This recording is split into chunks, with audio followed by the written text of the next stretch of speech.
What's up, amigos? Daqui fala Silvia. What's up, you guys? Silvia here. I'm going to give you guys a little bit of a trigger warning before this next episode starts. I wanted to warn you guys that this is a sensitive episode. I am going to be talking about the loss of a friend.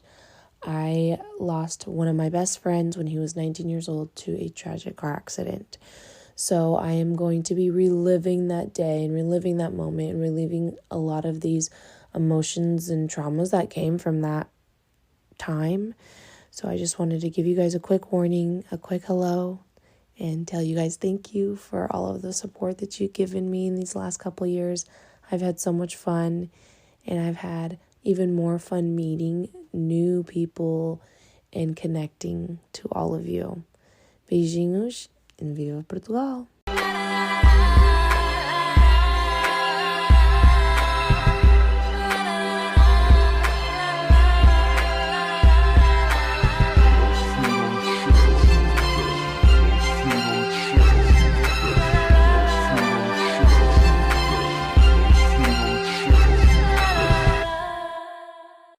December 2nd, 2016. I woke up in the morning feeling excited. It was my last day of work for the week, and from there, I'd be on my way to my first hair competition. I'd become finalist and was competing in LA amongst some of the toughest, baddest stylists in the game. I was pumped. I get to work, and of course, being a stylist on a Friday, things can get a little crazy, and I finally had a chance to take a breather and checked my phone. A text from my best friend saying, "Call me, ASAP." Then a voicemail.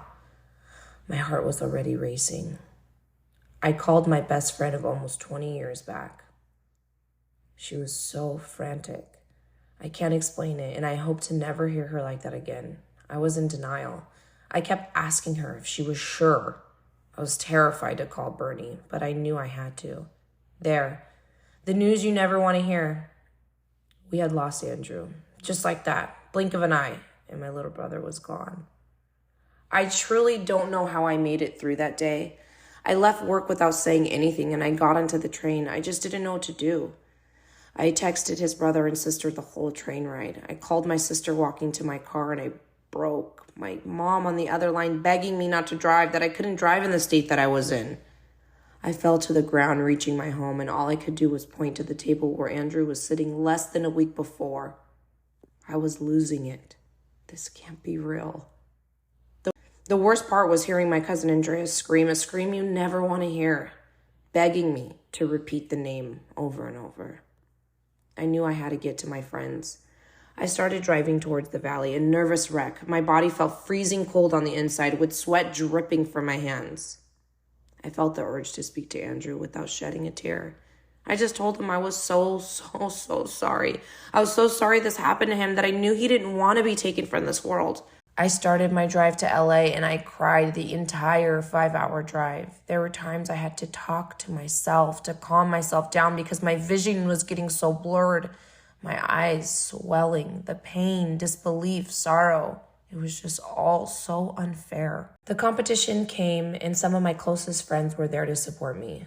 That was really hard, to fake that I was happy to be there when one of my closest people in my life was no longer in our existence. A competition that meant the world to me no longer made sense to me. Days before the competition, Andrew was telling me how he was going to get all his friends to vote for me. I guarantee if he was alive, I would have won that People's Choice Award. And with that being said, I couldn't let him down. I had to get through it. The next day, I sat in the hotel room until 6 p.m. crying. I was finally able to release. I had nights of screaming in my sleep, days where all you do is cry. Death is really hard to understand, and maybe it's not for us to understand. All I know is that this has changed me forever. I'll never be the same person. I pray no one has to go through this pain. We all lost when we lost Andrew. So I wrote that 1 year after Andrew passed away. The day was still so vivid for me.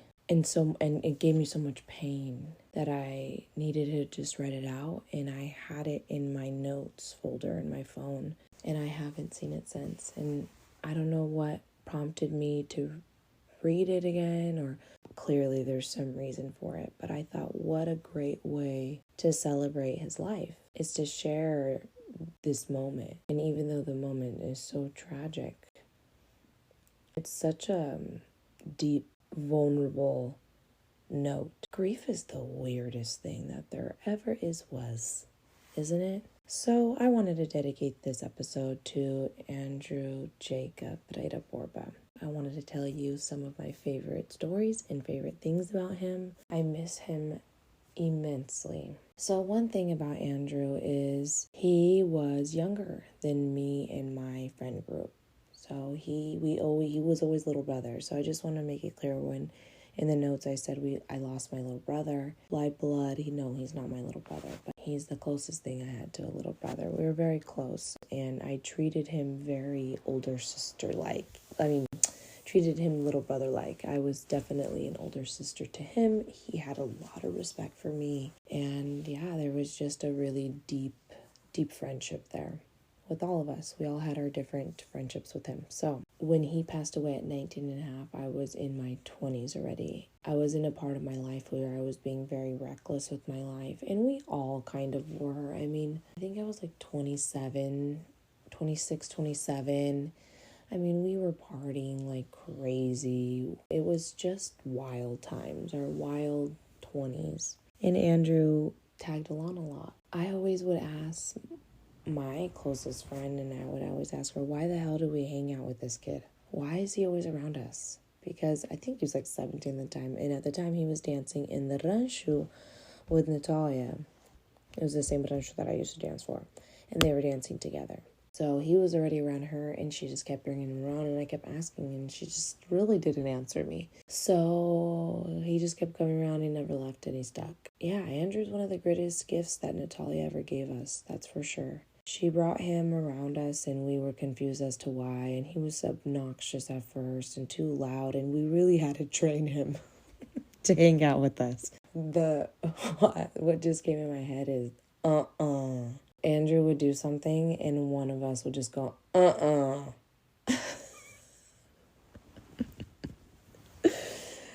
he already knew he was going to get some type of shit from his older sisters. Man, we love him so much. We had so many fun times. We were out of control. We were so wild. There was nothing better than us for each other. Meaning, we didn't care about anyone else. It was just, what could we get into that was going to make us have so much freaking fun? So some of our last pictures are on top of these humongous hay bales, and he was a country boy, and we're all just like more city girls, and we're just like get on all these grabbing like tires to take a picture, holding a tire on these hay bales. We were just out of control, and it was just great. So we have so many memories to think about and just crack up about. We were so crazy. Andrew was a young buck. He had to be trained to hang out with the big girls, but he was the best. Andrew was super, super, super, super involved in the Portuguese community from birth all the way until his passing day. He did everything you can think of. He was part of every single organization, and if he wasn't a part of it, he was helping. He was such an old soul. This kid could speak Portuguese so well. Obviously that's kudos to his parents, but because he was heavily involved and always in it. You can find Andrew na cozinha making filhoses with the velhinhas, I shouldn't say velhinhas, with the more mature folk. On Carnival season, he danced Carnival, he danced Reluso, he danced in the Rancho Folclórico. He dabbled into singing a little bit. He was always helping at every dinner. He was at every Thornton. He had his sacraments. He helped at church, and he just did a lot for the community, and him and his family are very involved. So yeah, he's the greatest gift that Natalia could have ever given us. So Natalia, if you're listening, thank you for giving us Andrew. But he also was the biggest heartbreak for all of us. There was just a lot of lessons learned, I think, for all of us, and I can only speak for myself when I say we were just out of control. I was being extra reckless, and so I was overboard drinking, and it was not a healthy situation. And there were times I would drink and drive. There were times that I would do such stupid things. And when he passed away and he was on his way to school in the morning at 8 a.m. and he was doing good, I felt survivor's guilt. I felt like, wow, I've done such stupid shit. And he's on his way to school and he dies. Like, I was so mad about it, you know? But it did change my life. From that moment on, my life changed and it's never been the same. And I don't know if Andrew passing away was why I was so strong during those times. I mean, I completely disassociated from everyone and blocked everyone away from my life because I just needed to focus on me, really. I was so confused in those days, wondering whether I was going to live in Northern California or Southern California to do hair and blah, blah, blah. So, being that he was so involved in the Borgia community, this time of the year always gets me. And this year it was harder than any other year. And I think that's the funny thing about grief. You don't know when you're processing it, when you're through it, it just pops up so strangely. I've been thinking about Andrew a lot lately. Now that I'm singing and I'm listening to basically Fetch the Music and stuff, I'm dancing a lot by myself and I just miss dancing with him. There's no better dance partner besides Natalia and Andrew. Because I had to think about it for a second. But honestly, no one can throw you around a dance floor more than Andrew. And I really miss that. And I really miss him just throwing my ass around the dance floor. He was such a big impact. He had such a big impact on us. So this was his favorite time of the year. He didn't miss a festa for anything. He wouldn't miss a festa. So I've been so sad about his passing this past year. And I feel like I've been so good about the way I've grieved him, but maybe not. Andrew was studying agriculture. He was in community college and he wanted to take over his grandparents' farm.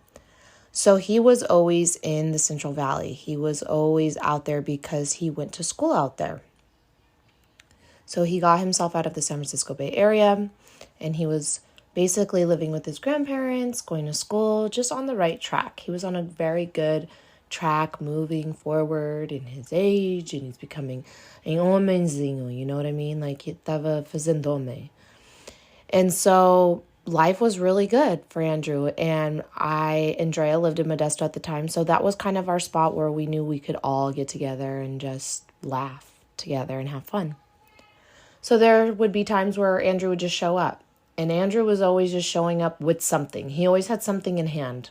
And it was always something random. There was always a story. Like, always the craziest things was happening in Andrew's life. And it was quite entertaining being his friend.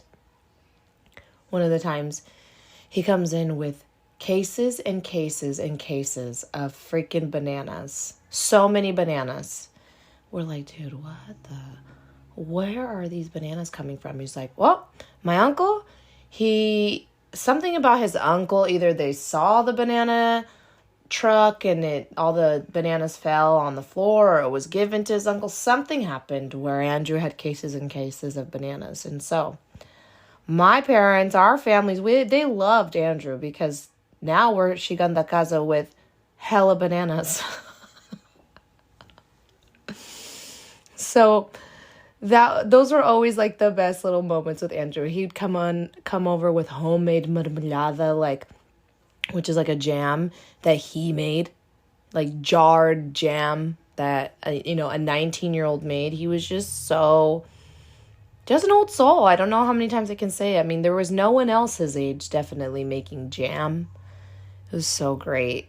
So great. The last night that we were with him, we had the time of our life. It was a day after Thanksgiving, and that is typically when I get together with my family.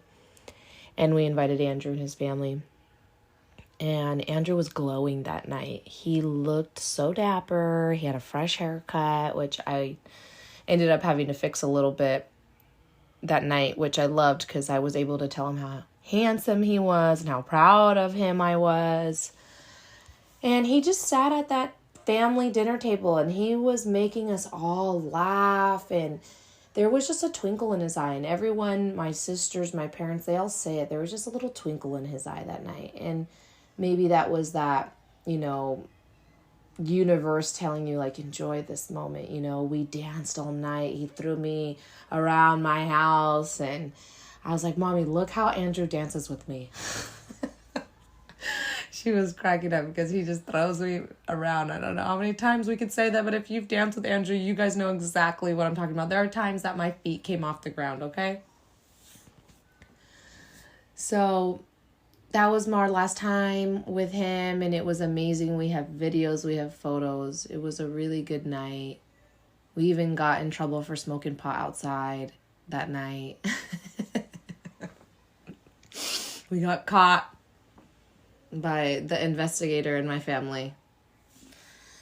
And so I couldn't have asked for like a better goodbye. The next morning he was sleeping on my floor. We were all in the bed, and I was like, all right, Andrew, I'm going to go to work. I worked in San Francisco at that time. I was like, all right, Andrew, I'm going to go to work. Do you need me to take you home? He's like, no, my mom's going to pick me up later. I'm like, all right, love you, bye. But I said everything I would have wanted to say to somebody. Not everybody gets that opportunity. And even so many people talked to Andrew the day he died because he was texting so many people. And at the end of the day, we thought we were his best friends, but he had so many best friends. There was a whole slew of friends that he was close with that we didn't even really realize. Unfortunately, his death date matches up with his mom's birthday. And what an awful thing to think, right? You will never forget the day that your son passed away, but it's your birthday. And I try to explain this to her, as hard as that is to stomach, because you don't want to feel like celebrating on a day that your son passed away. But at the same time, it was really early that morning, and he was able to call his mother and wish her a happy birthday and tell his mom that he loved her, and only minutes later passing.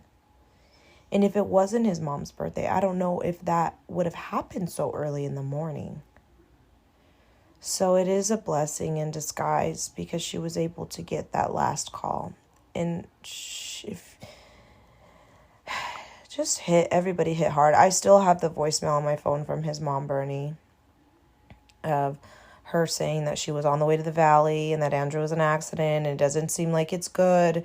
It doesn't seem good. And she's just hear the fear in her. And yeah, not a good day, that's for sure. But he was a good person, and he lived a very good, fast life. He was loved. He had so much fun. He was wise beyond his years. He didn't take shit from anything. Now, if I could leave you with anything about Andrew's Mark, that boy didn't give a shit about what you thought about him. He was very confident, and he was sassy as hell. And there was a lot of times where I had to tell him, Andrew, you do not say those types of things to people. And I would teach him how to use his boca in a positive way. And, that's just what sisters do for their little brothers. So I'm going to share a bunch of pictures and videos and everything on social media as I post this episode. But I want to thank you guys for listening to my rant about Andrew. As festive season has approached, it just gets really hard not having him here because he was just such a pillar in the community as well. You could always count on him for everything. Me singing again, he would have always been there, hyping me up. He is my son's heavenly godfather. I named my baby after him, Zachary Andrew, and I don't know if it's a coincidence or not, but Andrew's birthday is July 31st and my son is July 13th.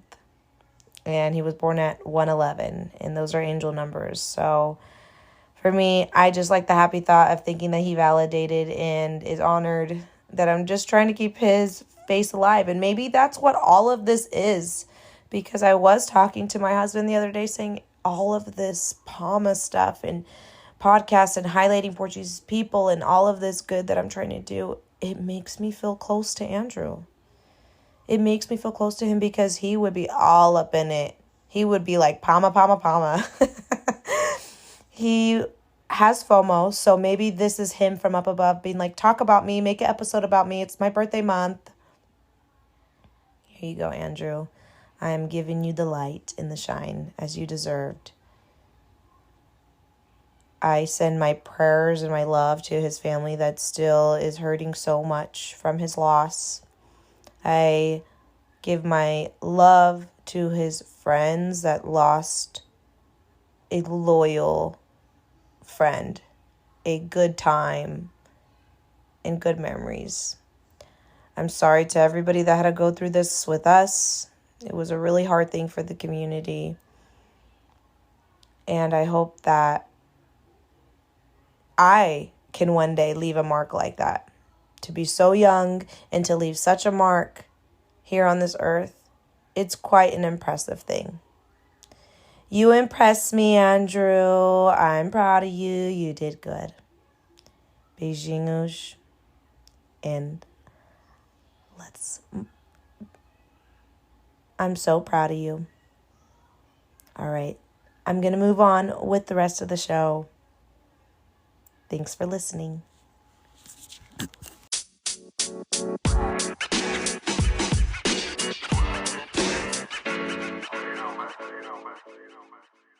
Ole, ole, ole, ole, ole, ole.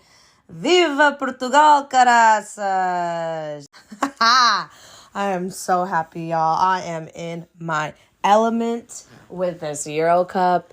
This is my thing. This is my shit. This is the best time of my life. I absolutely love any type of cup when it comes to the seleção.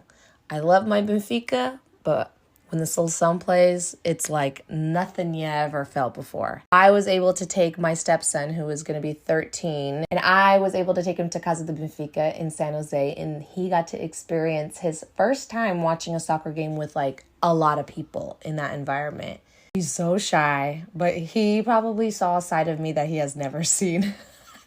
If you guys saw one of the videos that I posted on the Instagram of me, let's go! Let's go! Like, that's genuinely me. You can blame my dad and my whole entire family who are psychopaths when it comes to watching the games. I do not sit down. It's just a really emotional experience. So I am just thrilled at where we are with the Euro Cup, baby. Oh my God, we are going to the quarterfinals, and the reason why all Portuguese people have nervos is because of the seleção, and I am sending them my hospital bills because holy shit, did they put us in a quite a state of quase teve heart attack, as my abuelita used to say. We won in the PKs. I don't give a shit how we win, it's just we won, okay? Poor Ronaldo crying. Ay, caralho, stop missing the goals, please. Let's end strong. We still love you. So let's go. We got another game coming on Friday. I'm going to go with the family. I'm trying to take my parents. I think my aunt's going to come with us to go to Casa de Benfica and be in that soccer energy. I have a jersey that I haven't even freaking worn. The blue and white kit. I have a jersey with Costa on the back, but more so honoring Rui Costa, Figu times, because I wanted Costa clearly because my last name. And Diogo Costa is just the goalie kit, and I think my husband's going to get that actually, and I'm sure everybody else is going to get something from him because how did we miss that he was so damn gorgeous? I don't understand how we missed that. So I'm loving it. I hope you guys are loving it. I hope that you guys have a contributing organization that is hosting something so everybody can just celebrate together. I want a parade. I want a party in the streets. I want marching bands. June was so busy. and so consuming for me and so overwhelming. I can't say that I was actually overwhelmed. It was just so consuming is the perfect word. My oldest son was with us for a little over a week, so of course I dedicated all my time to family time. Hold on, everybody. I have a visitor that just came into my studio. What is your name? Zach. How old are you? 15. You're 2? Yeah. When is your birthday? I know. July 13. 13th. What's your favorite song? Buy me your friends. That's your favorite thing ever in the whole world, huh? Okay, let's do something else. Okay, sing the Spidey and Amazing Friends song. Spidey, found a family, never spider. And the team of tires. Great, everybody. Thank you, Spider-Man, your friend. He dropped the mic. Can I ask you more questions and you can answer? Yeah. What is your favorite fruit? Strawberries. What is your favorite thing to watch on TV? Spider-Man, your friends. We have been having a lot of fun this summer, to be honest with you. We went and visited my friends in Southern California. We went to Knott's Berry Farm over there, had a beach day. And then recently we went to Santa Cruz Beach Boardwalk and did all the rides with the kids. Now that Zachary's almost 3 years old, he's allowed to ride rides with brother. So it was so fun doing that. We stayed a night out there. We did Capitola Beach during the day. Oh my God. Wow. Okay. Hold, please. Going back to my June. My June was crazy. So as you can see, it is so hard. I'm sure people think like, how does she have time for this? I don't. I don't have time for any of it. But I am trying my best to keep up with the podcast and everything because I love it so much. And I enjoy my conversations with you guys. And I enjoy even more so connecting outside of recording sessions and supporting, collaborating, everything. I hope you guys are following me on all the outlets. If you haven't followed me yet, TikTok and YouTube, I'm trying to be more active on those and everything. And I know that there's going to be some fun events coming up. Palma's going to Pismo Beach for their Heritage Day. Portuguese kids will be there. Taylor, Mike, Rita, Slow to V guys, PFSA. You guys, we have a sponsor. PFSA is a sponsor for Palma now. And they actually sponsor the magazine. And we haven't made the announcement quite yet, but they actually sponsor the app as well. So they are our main big sponsor as of right now. And it's been such a joy working with them because they have the exact outlook that Palma does, which is trying to focus on the Luso descendants, first, second, third, fourth, fifth, sixth generations and on. The ones that maybe don't speak Portuguese but want to stay involved. And as much as me like to keep our traditions true and genuine and authentic, how are we supposed to do that if we're having kids in America that pretty much only speak English?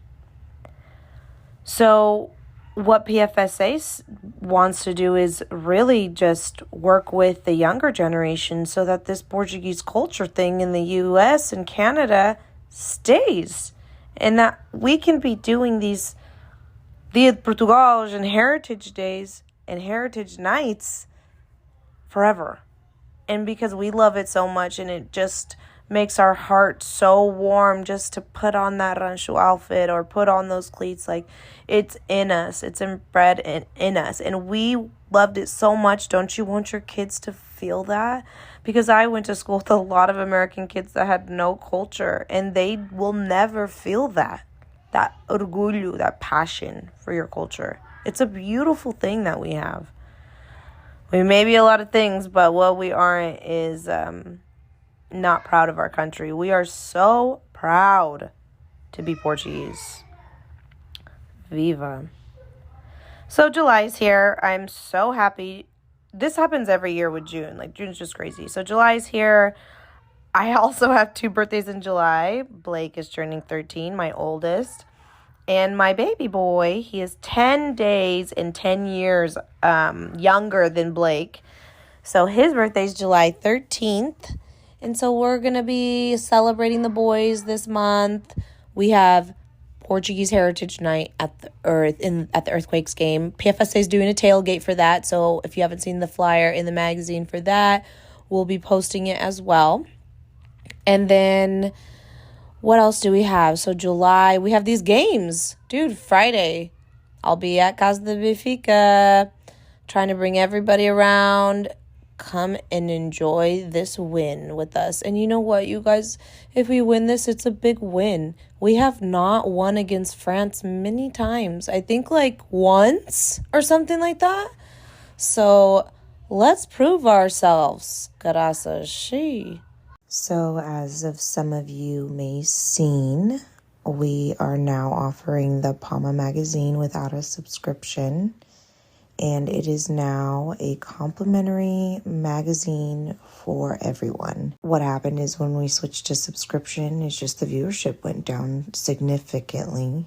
And it really, it disappointed me, honestly, you guys. I'm like, come on, how hard do people have to work to try to make an impact and then feel so received? And then when it comes down to show up, no one shows up. I don't have any personal vendettas or anything like that. I just think that it made me look at how I support the community more. So if I want support, I need to be out there supporting others more. So, I am definitely going to be watching the game again at Casa de Benfica, supporting them and everything that they've been doing to have viewing parties over there.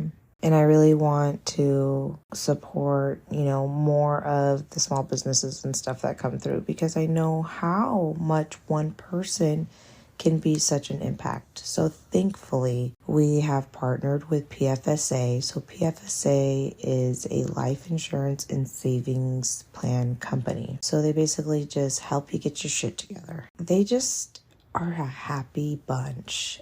I think it's really important to align yourself with someone that has the same values and goals and has the same mindset, and you can really just feel that connection. And with PFSA, I really found that, especially in Bernice and Jerry over there, they really, really, really want to connect with the youth and Luther descendants, and they're willing to do almost anything to do it. I think it's such a profound thing to continue to break barriers and to continue. We just have to continue doing this crazy thing of trying to keep our culture interesting for people to stay involved. We have support with PFSA, and that's why we were able to make it free for you guys. With everything, there's bills. So those bills had to be covered. And graciously, PFSA is doing that for us so that we can provide this for the community. They are the ones are helping the Palma magazine be brought to you. So thankfully, we are on the road to establishing super good relationships and really people that align with us and our values and our views and everything. I'm really excited about the partnership with them. They're actually going to be hosting a tailgate for Portuguese Heritage Night against the Earthquakes. So I'll be over there with them hanging out. So come and hang out if you would like to meet some of us and really just share a shot of aguardiente before we get into the game. Now, the San Jose Earthquakes, as much as they are ours and we will always love them, they fucking suck so bad this year. They are not great this year. They are struggling, and they just fired their coach. I don't know if that's a good or bad thing because he got them to the playoffs last year. I just think when I look at the field and I'm watching all these guys playing, they're all playing a different game. Every single player is playing a different game. They're all at a different venue. No one is playing together. And nobody knows how to play as one. And of course, when Bruno was playing, because he was hurt, I don't know if he's back yet, but when he was playing, I'm like, dude, this guy is coming straight from Braga, Portugal, and you can tell. the way he plays soccer. He's a European soccer player. He slows down the game, the atenção, like, it's just a different way of playing. Regardless, the guys have been killing it in the press box this year. Danny Pinto especially, dude, bro, you're the shit. I've been so impressed with you this year. You're like the shining star of Palma. I'm just so happy that Danny Pinto's on board because he just has a smile that'll light up a room, and he has that tone in his voice that makes everybody listen. It's been fun tuning in to him doing the play-by-play and stuff, and it's a challenge because it was really cool because Danny ended up taking his dad for Father's Day as a gift for Father's Day. He took his dad into the press box with him to be on the radio and do play-by-play and do a game and stuff. And you know, when you're a soccer person, when like you're really a soccer person, that's such a moment. I just got all warm and fuzzy inside because Palma did that. You know, we were able to create that memory for Danny and his dad. And if that's all we're doing is being able to make special moments for people, it's worth it. It's 1,000% worth it. All right, you guys, I have a new obsession, and my new obsession is strawberries and cream Dr. Pepper. And if you have not tried it, you are missing out on life. I got a nugget ice maker for my birthday from my wonderful husband, and I have not stopped drinking ice cold beverages.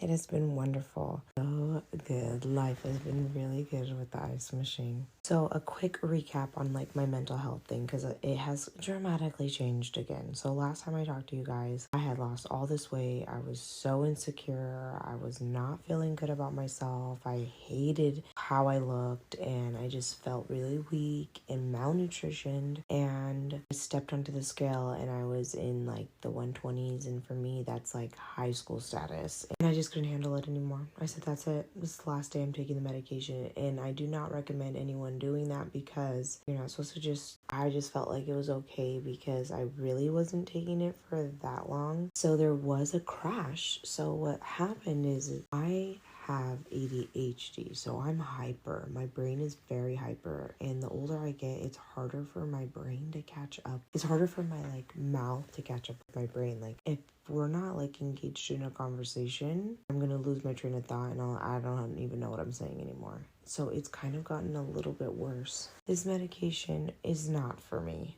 because of the weight loss. I was feeling good, but the weight loss was actually making me depressed. It was really bad for my mental health, and it was causing me to be depressed. And I'm on an antidepressant, and these are all like, it was just a hard decision to make because I want so badly to feel less scattered and more normal when it comes to ADHD, but I can't be losing all that weight. Like, it's just too much. So within the first week of not taking the medication, I gained 10 pounds.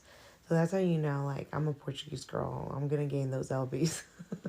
And I just started feeling better, looking better. I'm so much more confident. Oh my gosh, that helped me so much. Even my anxiety went down. So again, back to the ADHD and being hyper. So being hyper, I already have a lot of energy. So when you take an antidepressant, it basically has something in it to give you energy. Because when you're depressed, you lack energy. You just want to lay around and be sad. So it has kind of a pick me up. And that was making me fidgety. It was making me super fidgety, and then it would make me insecure because then I would think, oh my God, people are realizing that like my eyes are, oh my God, I felt like a druggie or something. My eyes were just almost like rolling. It was crazy. And I was so fidgety. I couldn't stop like shaking my legs. And then that was giving me anxiety because then I was like, well, do people notice that about me? Because everybody has commented on my weight, no matter what. So I was already like, oh my God, they're already commenting on my weight, and then there's going to be this, and then like, it was just a lot of a mental F for me. So I am off the medication. I don't know. Ask my husband if he thinks it's better. He thinks it's better because he loves seeing me eat. But there was really nothing like taking a bite and being like, That is so good. So that's where I am with this mental health journey. I'm not saying no to pills, and I'm not saying that they don't work. I just need a break. It's been hard. It's been really rough. So I need a break of that. All right, you guys. I'm going to let you guys go. It was wonderful having a solo episode with you again. Like always, please follow, rate, subscribe, like, share. All of those things just help this podcast keep going. So if you can do all of that, I would be so grateful for that. I appreciate all your support, all of the listens, all of the feedback, all of the message, everything, everything, everything. I'm just a love monster. Thank you so much for everything. I hope to see you guys soon. Viva Portugal. Let's go. And then I'm going to leave you guys with a little surprise at the end of this episode. I hope you guys enjoy Andrew and his Portuguese pride. Beijinhos. I went to the IES, Espírito Santo Festa, where they had a band reunion of a conjunto named Caixa. And it was iconic, and it was amazing, and it was everything that you would ever want in a good festa night. The weather was good, the bar was next to the stage, everybody had good, amazing energy. Music in between even was great by Jason Amarante DJing. And we had the Super Bach guys there. It was amazing. It was such a good night. And honestly, I have to say it. There are impeccable musicians in our community here in California. It's unreal the amount of raw talent that we have. It's insane. So congratulations to them. What amazing, amazing, amazing night. I hope that you guys either do it every year or you do it more often because everybody loved it. And if you did not get a chance to see what I'm talking about, Palma posted some live music videos from that night if you'd like to see.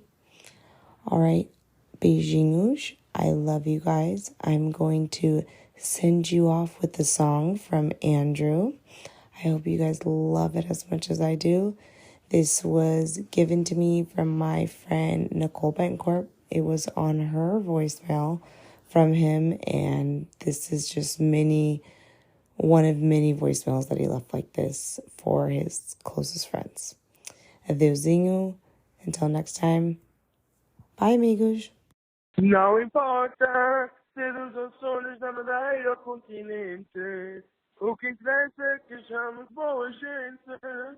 Não importa ser dos Açores da Madeira ou continente, o que interessa é que sejamos boa gente.